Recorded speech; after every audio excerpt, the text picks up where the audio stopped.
আসসালামু আলাইকুম। এটি হচ্ছে পায়রা সমুদ্র বন্দর, বাংলাদেশের তৃতীয় সমুদ্র বন্দর এটি। এই বন্দর সম্পর্কে আমাদেরকে বিস্তারিত জানাবেন এখানকার যে পরিচালক ডক্টর আতিকুল ইসলাম।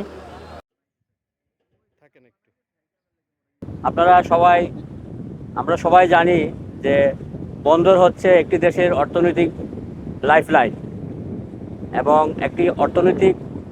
একটা দেশের অর্থনৈতিক উন্নয়ন এবং আন্তর্জাতিক বাণিজ্য সম্প্রসারণের জন্য সবচেয়ে গুরুত্বপূর্ণ অবদান রাখে হচ্ছে আন্তর্জাতিক বাণিজ্য এবং সমুদ্র বন্দরসমূহ।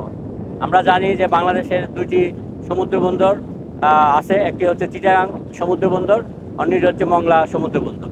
এবং 2013 সালে এই পায়রা বন্দরের শুভ সূচনা হয় এবং এটি বাংলাদেশের তৃতীয় সমুদ্র বন্দর। এই বন্দরটি পটুয়াখালী জেলার রাবরাবাদ চ্যানেলে অবস্থিত।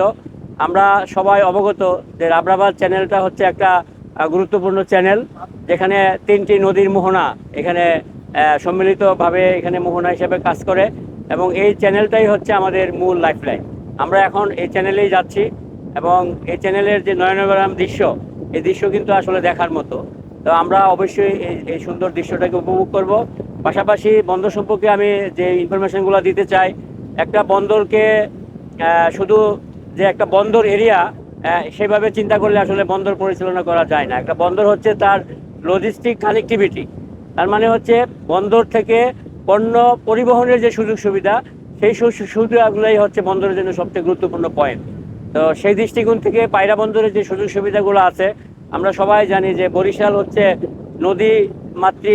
নদীকেন্দ্রিক একটা অঞ্চল, যে অঞ্চলের নদীর নাব্যতা এখনও আমরা প্রাকৃতিক দৃশ্য এবং নদীর নাব্যতা এখনও বাংলাদেশের অন্য যে কোনো স্থানের তুলনায় অনেক বেশি।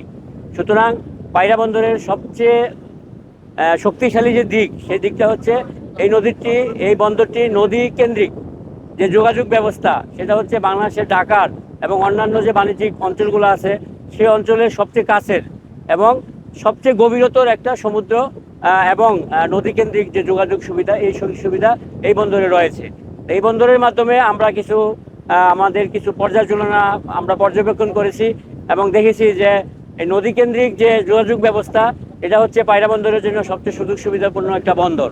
এই বন্দরের মাধ্যমে যদি নদীবাহিত যে পণ্যগুলো আছে, সেই পণ্যগুলো যদি আমাদের যে আমদানিকারক আছে বা রপ্তানিকারকরা আছে, তারা যদি নদী পথ ব্যবহার করে পায়রা বন্দরের মাধ্যমে আমদানি রপ্তানি করে, তাহলে কম খরচে এবং কম সময়ে পণ্য আমদানি করতে পারবে। সুতরাং এটা হচ্ছে পায়রা বন্দরের একটা অন্যতম গুরুত্বপূর্ণ দিক।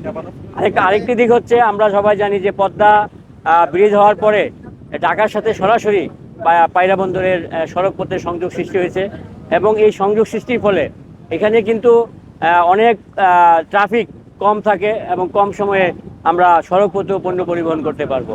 পাশাপাশি আমাদের রেলপথের উন্নয়নের কাজ আরও চলমান আছে।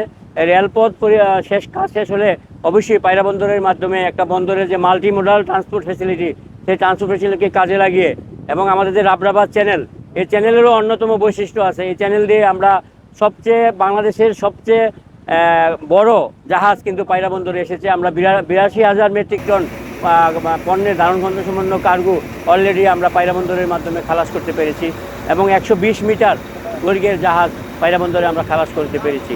তো এই সুযোগ সুবিধাগুলো থাকার ফলে আমরা আশাবাদী যে পায়রা বন্দর দেশের অর্থনৈতিক উন্নয়নে চট্টগ্রাম বন্দরের পাশাপাশি এবং মংলা বন্দরের পাশাপাশি একটি অন্যতম গুরুত্বপূর্ণ বন্দর হিসেবে কাজ করবে।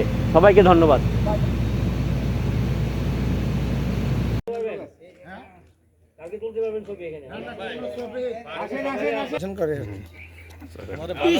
তোমার কথাটা করিস।